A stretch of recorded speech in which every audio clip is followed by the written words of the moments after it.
that impact the entire country come down especially hard on the Empire State of New York.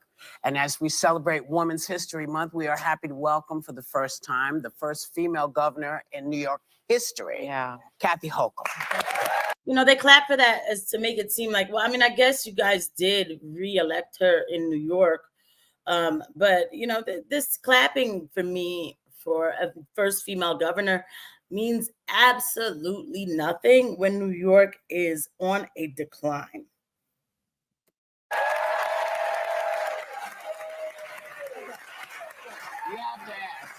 Before we ask you some really important questions, I want to know if you would like to do a dentist commercial. Since you are a governor of New York State, maybe in South Dakota. You know, I have to say this. I would not go to Texas to have my teeth done. Okay, so I don't know. They must be talking about Kristi Noem, who went to Texas to have her teeth done. I don't know what's going on with that. I really don't care. You see, this is the gaslighting that happens in this country now that is really frustrating.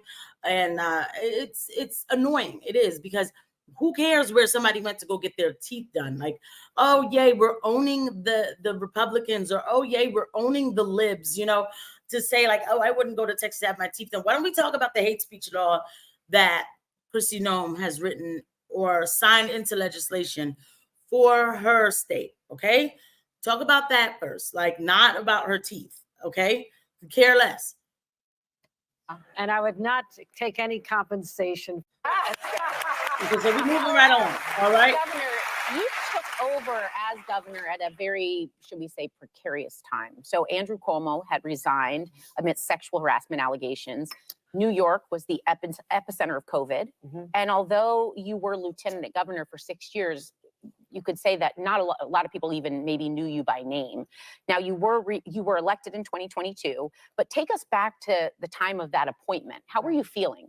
Well, I found out with the rest of the nation that I'd be governor. I didn't get any advance warning. I was told we kind of. So that's a lie.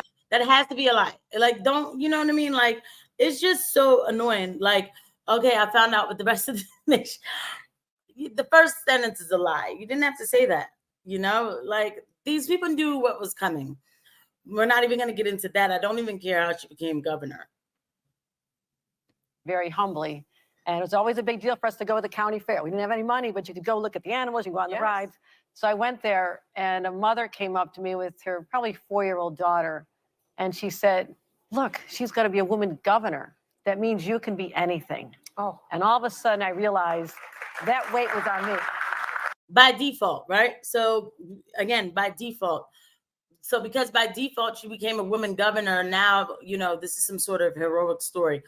Listen, drop a comment below. Let me know if I'm being too hard on this story, too harsh. But the thing is, like, does it matter? Like, first, I'm from New York, right? Even if I don't live there now. I'm not that happy with what's happened to New York.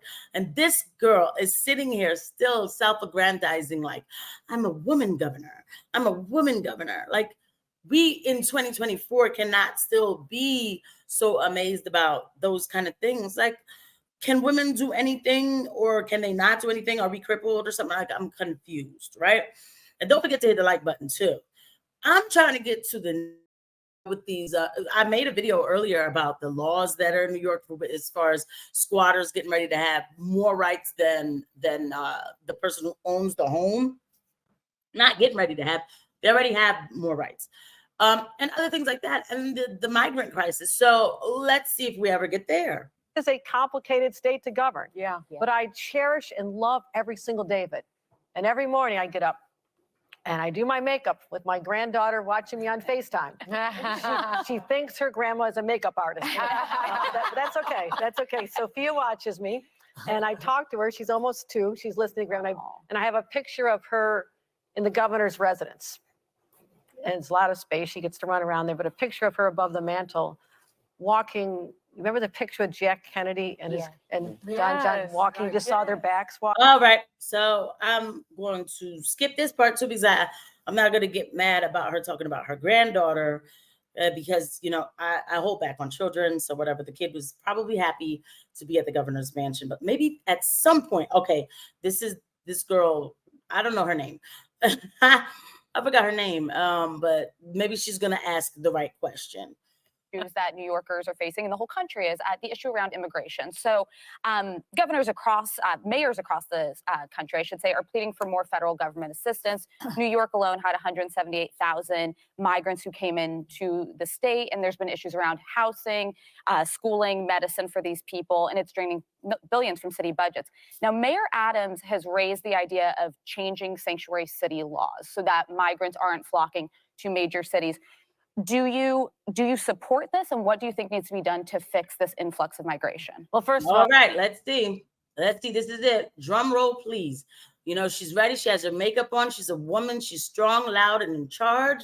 I know she's going to answer this perfectly. let's just say we are a nation of immigrants. I'm sitting here because my grandparents were teenagers in Ireland, leaving great poverty. Grandpa started as a migrant farm worker himself in South Dakota in the wheat fields. They were domestic servants in Chicago until they heard. So politicians do this thing where they have to give you this wholesome story before they put the sandpaper, you know what I mean? Like the sand inside the sand dust, and then do the rest, right? Because again, I asked you a question. I mean, I'm not here for all that, right? I'm not. And think this whole notion about, oh, we're a nation of immigrants. Okay, fine. Nobody said that we weren't. You know, everybody has a past story. I get it. But it doesn't change the fact that we can't take over how many millions have come in already, right? So 18 million, I think at one point, was being reported illegally across the border. This is unprecedented. This has never happened, period. I'm not even going to talk about a Trump or whatever. This didn't happen with Obama. What's going on? Heard about the promised land of Buffalo, New York. You could make steel with your hands and get a good paying union job. And that's what changed my whole family's history.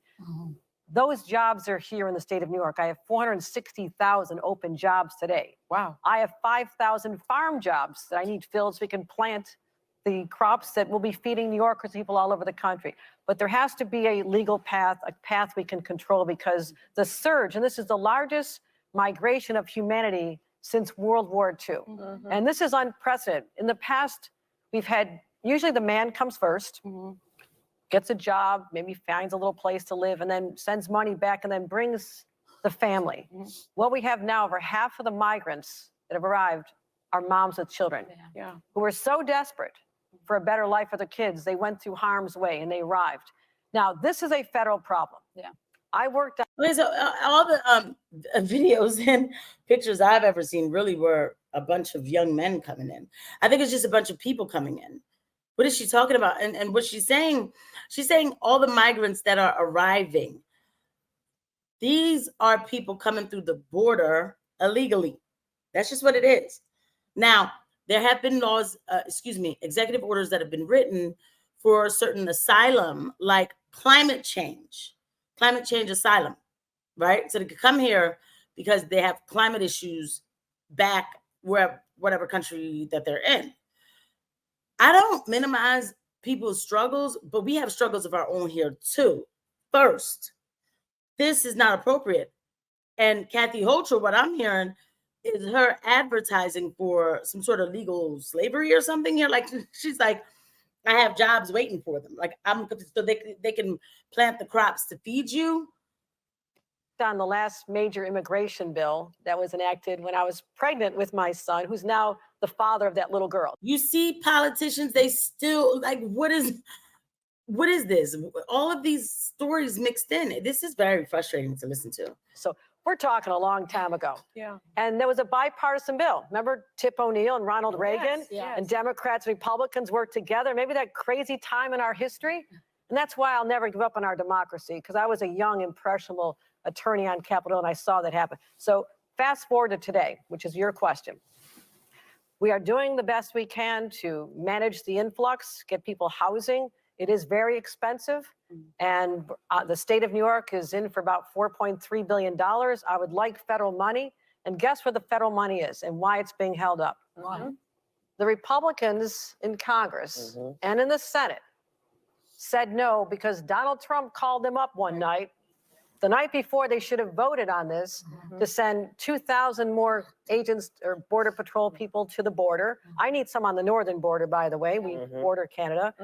Money for states like New York, that would have helped us a lot. And just have a different path to citizenship and look at the asylum and whether it's too loose right now, the way it's being used and probably abused. So I blame the Republicans now. The mess was bipartisan before that. Democrats and Republicans have not successfully found a way to have a path to legal citizenship because the employers want this. And I've said to the 10 Republicans in the House of Representatives who represent the great state of New York, saw them at the State of the Union. I saw them. I said, why don't you all march into Speaker Johnson's office tomorrow? Because there's 10 of you. You know that crazy Freedom Caucus? There's only 11 of them. So use your voice. Say, my state needs this. I'm sorry. I had to keep letting this lady talk because, you know, it's just, how far does this go? Like, all I heard was just a bunch of mishmash. And I will give her this much. She is good because she made like 3 different points that I'm trying to refute. First of all, she wants more money federally. She blames the Republicans because they won't give more money to add more agents to the border to process the people faster to still let them in. We don't have any policy, a Remain in Mexico policy that's actually been vetoed, or excuse me, Joe Biden wrote an executive order that canceled the executive order that was already written by Trump to have the Remain in Mexico policy, right? So now we don't have that. So what they want the more agents for is just to process these people faster. It's not about, so even if they found out like, okay, you're abusing the asylum, they can't deport them. There's no order for that. You see what I'm saying? Then she says, oh, you know, because we need to get them into housing. So because somebody got mad at me when I said illegals. Guess what? I'm not going to stop saying it because I live here and I have to I have to speak about what people are going through here in America. And there are people who are waiting for housing assistance, American citizens who are being placed at the back of the line for the illegal immigrant coming in, because what happens is they're technically homeless before the American citizen, because it's like, okay, well, you're probably living with your aunt or your sister or something. So at least you have a place that harbors you. But they came here from another country. So they automatically, once they touch down, they're homeless. So they get more precedent than you. Okay. This is the reality of the situation. So Kathy Hochul did all this, and I don't even know. All she did was blame Republicans. That's all they do. Is really blame each other, because I'm not saying that I'm fans of Republicans either, but I'll tell you this, what's going on at that border, what's happened in the last 3 years, we are not a sovereign nation.